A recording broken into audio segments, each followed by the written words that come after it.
মই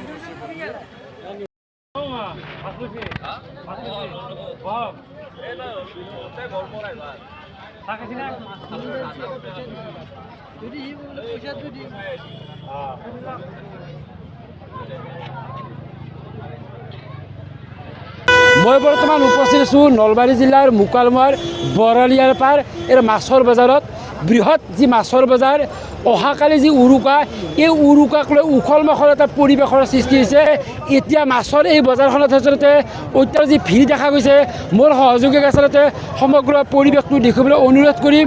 এনেদৰে সকলোৱে মাছ ল'বলৈ এনেদৰে আচলতে হেতা পৰা দেখা গৈছে। চিতল, আৰি, বৰালি, ভকুৱা, বিকেট, বিভিন্ন ধৰণৰ যি মাছ, এই মাছবিলাক ল'বৰ বাবে আচলতে সকলো ক্ৰেতাসকলৰ ভিৰ দেখা গৈছে। এনেদৰে আমি দেখুৱাই গৈছোঁ এতিয়া পৰিৱেশ চিতল এনেদৰে আচলতে পৰিয়ালৰ সৈতে এসাঁজ খাবৰ বাবে এনেদৰে এই নিশালৈকে আচলতে আহিছে। আমি তেখেতৰ পৰা জানিব বিচাৰিম, বাইদেউ আচলতে অহাকালি যি উৰুকা, এই উৰুকাত হেঁপাহৰ উৰুকাটো খাবৰ বাবে এসাঁজ এটা চিতল হৈছে, কি ক'ব, কেনেকুৱা মনত আনন্দ? আনন্দটো হ'বই। ভোগালী বিহুৰ সকলোকে শুভেচ্ছা জনালোঁ। আমি সৰু পৰিয়াল, মোৰ ল'ৰা হাজবেণ্ডৰ লগত ল'ব আহিছোঁ। দাম অলপ বেছি কৈছে, কিন্তু ক'বই আৰু। কিমান লৈছে, কিমান দাম? আমি 750কৈ ল'লোঁ। 750 ল'লোঁ। ক'ৰ পৰা আহিছে? আমি গুৱাহাটীৰ পৰা, আমি থাকোঁ ককয়াত।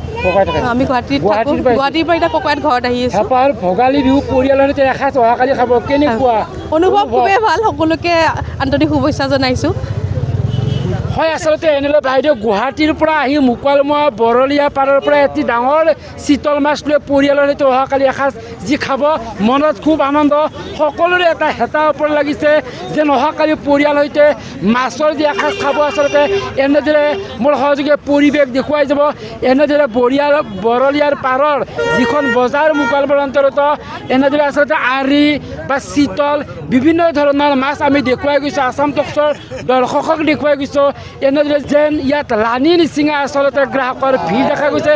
কোনে কিমান ডাঙৰ মাছ কিনিব পাৰে সেইটোৱে হৈ পৰিছে প্ৰতিযোগিতা। আচলতে অহাকালি যি পৰিয়ালসকলৰ লগত যি আচলতে আনন্দৰে হেঁপাহৰ উৰুকা ভোগ কৰিব, এই উৰুকাৰ বাবে তেওঁলোকে এই নিশালৈকে এটা ডাঙৰ মাছ পৰিয়ালতে খাবৰ বাবে এনেদৰে হেতা ওপৰত দেখা গৈছে।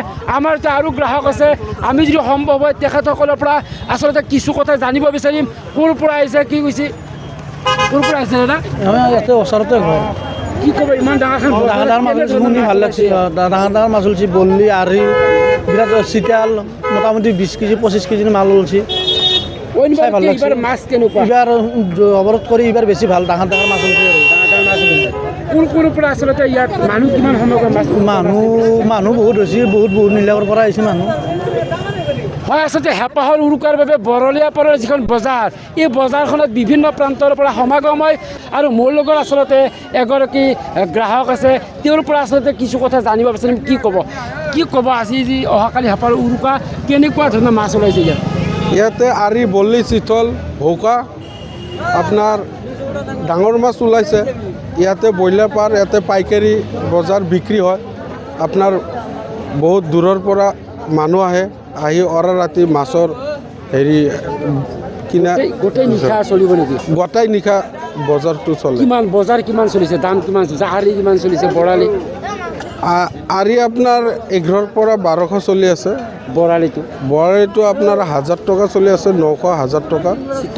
চিতলটো আপোনাৰ 850 পৰা 900 এনেকুৱা চলি আছে। কেনেকুৱা অইন বজাৰতে এইবাৰ বজাৰ কেনেকুৱা আছে, মাছৰ দাম কেনেকুৱা বা মাছ কিমান ওলাইছে এইবাৰ বজাৰ? মাছ ভালে ওলাইছে, মাছ ভালেখিনি ওলাইছে, আৰু দামটো অইনবাৰত চাই এইবাৰ অলপ কমেই আছে, বেছি হোৱা নাই। গ্ৰাহকৰ সমাগম কেনেকুৱা? গ্ৰাহকৰ সমাগম বহুত, আৰু আমি একদম শনিৰোডৰ পৰা বল্লাপাৰলৈকে গাড়ীত জাম লাগি গৈছে, মানুহ যাবাই নোৱাৰে। ৰাতি মাছ কিনা বেচা হয় ইয়াতে। নিশা প্ৰায় 12 বাজি, এই 12 বজালৈকে আছে যি মানুহৰ সমাগম, কি ক'বা, ইমান ডাঙৰ বজাৰখন কিমান বছৰ ধৰি এই বজাৰখন চলি? 20-30 বছৰ হ'ল চলি আছে আৰু বজাৰখন। হয়, আচলতে যি মুকালমুৱাৰ যি বৰলী পাৰৰ যিখন বজাৰ, এইখন প্ৰায় 20-30 বছৰ ধৰি এই বজাৰখন চলি আহিছে। ভিডিঅ' লৈছোঁ মই।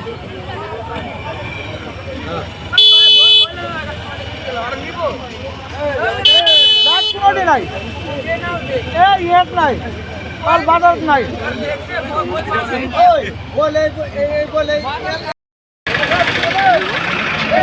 বন্ধু ৰবা